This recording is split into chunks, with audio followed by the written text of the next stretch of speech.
Well, hello, everybody, and welcome to Arsht Talk. Thank you for tuning in. We're delighted to welcome you to our series of conversations with creators in Miami all around the world.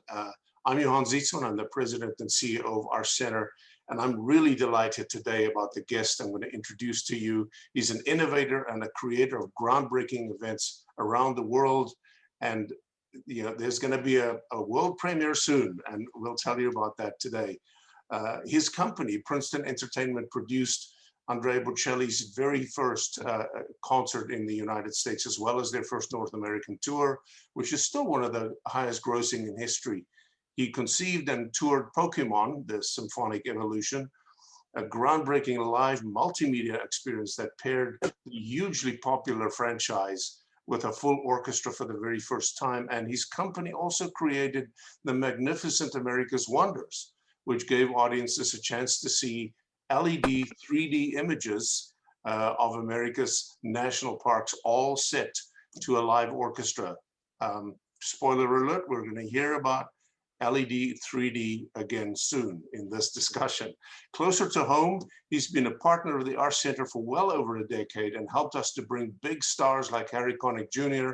and Raul Esparza to our stages. For more than 30 years, he and his company have brought incredible experiences to people all around the world. Please welcome founder and president of Princeton Entertainment Group, Ed Kasses. Welcome, Ed. Thank you so much. It's a great pleasure to spend some time and to be able to speak to your constituents. Well, I'm looking forward to working with you on this project that we know a lot about, but our listeners haven't heard anything. So I've heard Aretha Franklin said, you do it big time, and you've certainly got some big time coming to Miami soon. It's a one-of-a-kind, fully immersive experience set to have its world premiere. Its world premiere at the Arsht Center stages soon. Those are big words, one of a kind, fully immersive. Tell us a bit more about this, Ed. Well, thank you. First of all, we're honored to do the world premiere at the Arsht Center. Obviously, we are very appreciative of the relationship that we've shared between the Arsht Center and Princeton over, I guess it's more than a decade now.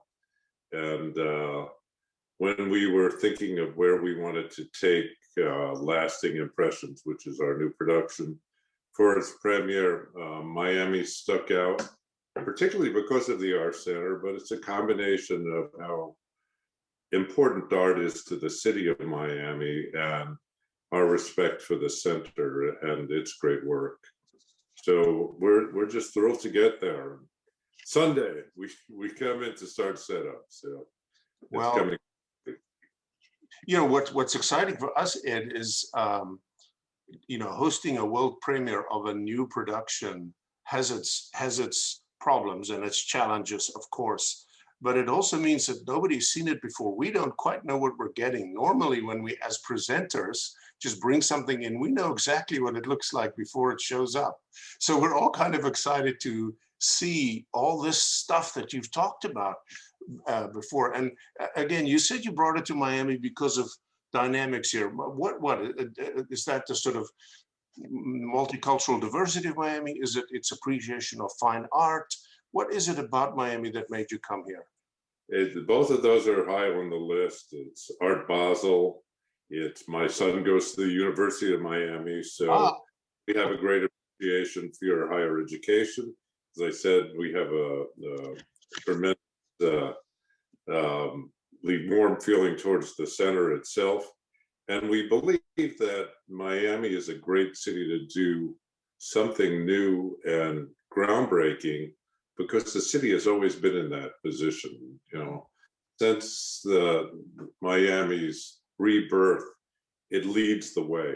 In many ways, we're hoping that we're in the right place at the right time. And as COVID seems to fall to the background, even though we're being socially distanced with the show, it's a great time to come out and see something that is transformative.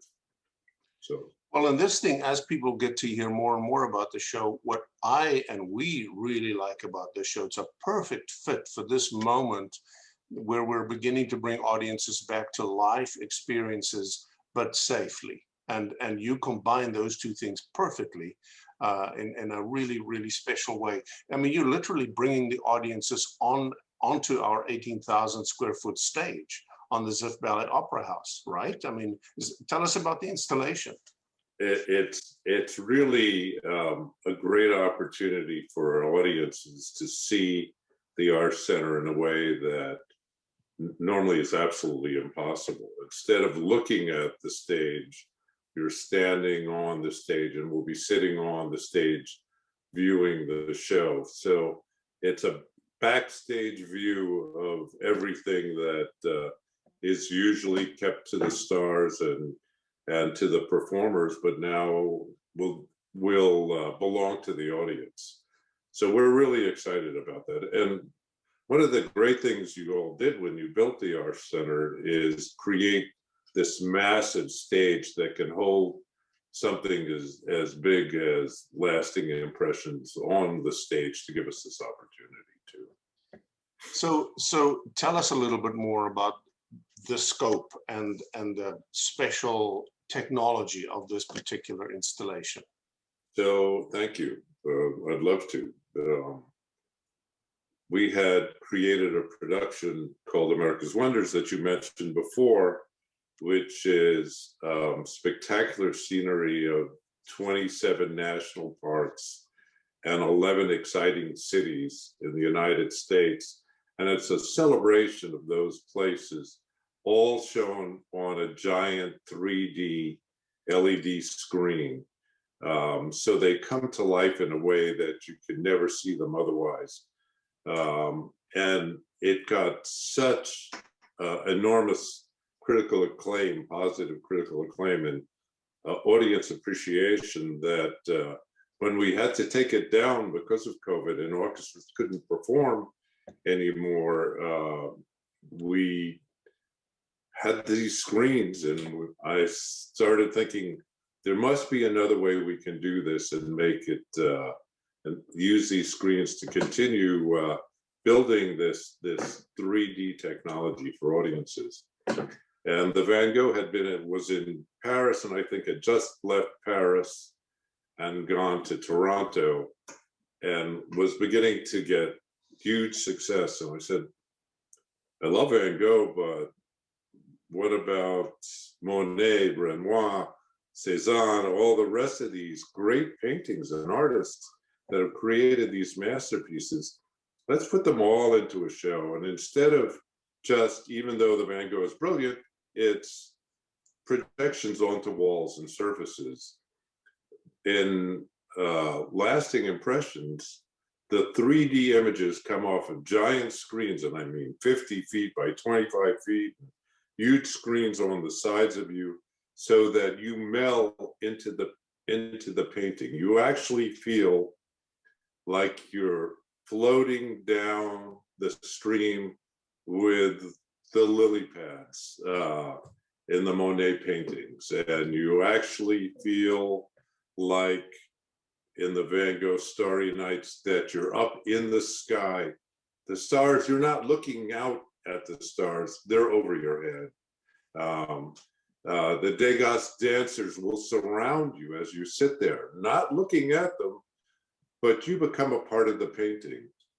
And not only are the images rendered in 3D, they're also illustrated so that as you look at let's say a landscape, and the trees are flowing in the wind the same way as the artist saw them when he was creating the painting.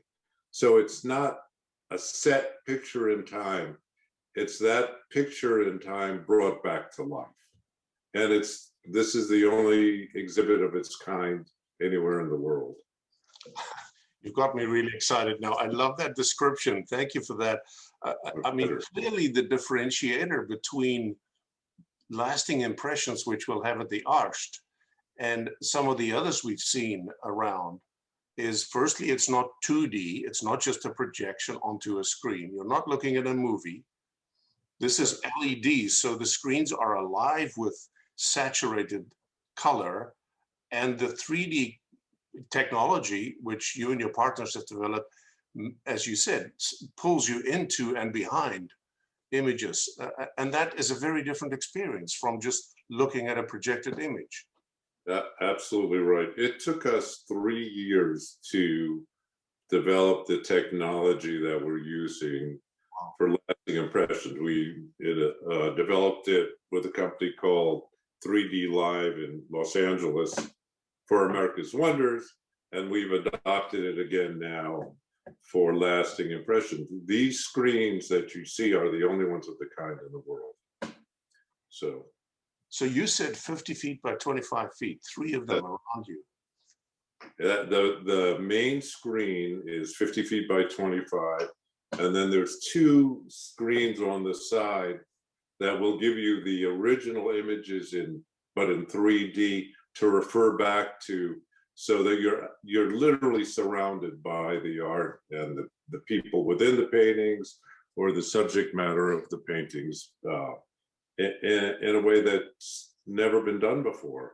The other, excuse me, I'm sorry for the other really fascinating aspect is you sit there as an audience member is you actually travel into the picture at times. So you're not looking at a boat into the distance as just there. You actually move into the picture and see the boat get bigger and bigger as you get closer and closer to it. So it's a completely different way to look at a great painting and see more of it than you ever could any other way. So audiences will come in, they'll sit down in the middle of all of this incredible imagery, about 200 people safely seated. Mm-hmm. But they're also going to see a show of what, 50 minutes or so with music, and very special music, right? Every painting has been, and the music have been selected together. And it's a montage of different music from Debussy and Ravel to great chanteuses like Edith Piaf, Nana Mouskouri, not that he's a chanteuse, but Charles Aznavour. And then we have some modern music too that has some really special effects at the end of the show that I think will really wow the audience. But every second of what you see on the screen is absolutely timed to what you're hearing in the music. So truly a fully immersive experience, sound and light and images and color all around you. It's what we learned all the way back in the days, and thank you for mentioning Pokemon. In Pokemon, and we did a tour called Zelda Symphony of the Goddesses. Before that, this combination of music and visual together is a 1 + 1 = 3, and it really, the effect that people have and the enjoyment they get out of both of those senses are so magnified by putting them together in a way where they really meld. Well, beauty and art and sound and all those things together, it sounds like a magical and exclusive and once in a lifetime type of experience and world premiere. So this is not something like anything else people have seen before. Sounds perfect for Miami. What do you think Miamians are going to like about this? I think that Miamians are innovative, and this is a truly innovative piece. I think that I'm hoping that we draw an audience that comes to the Arsht Center that maybe has not experienced that opportunity before. We're hoping for a younger audience. We're going across all generations, and they can learn that we work for art centers around the country. They're not a stuffy place. They're an innovative place that shows the path to the future and actually brings the future to the cities that they're located in. And I know Miamians are going to love this, the color, the vibrance, the intensity of the pictures and the music together. We're really confident, and I hope that after the premiere, when you find me, you say you were right. So I have no doubt. I mean, judging by your track record and what you and your group have done has always been spectacular and wildly successful. I have no doubt about it. Our founding benefactor, Adrienne Arsht herself, says about Miami, she says it's tomorrow today. So it really is what you just said. We are always at the front end and maybe into the future. And so are you with your production of lasting impressions. So it starts here on May the 19th. People will have an opportunity on various time slots throughout the day to see it. So it's not just an evening show. You can see the show at different times of the day, right? And is there anything else we need to hear about the show before I close? I can't think of anything else. One little tidbit.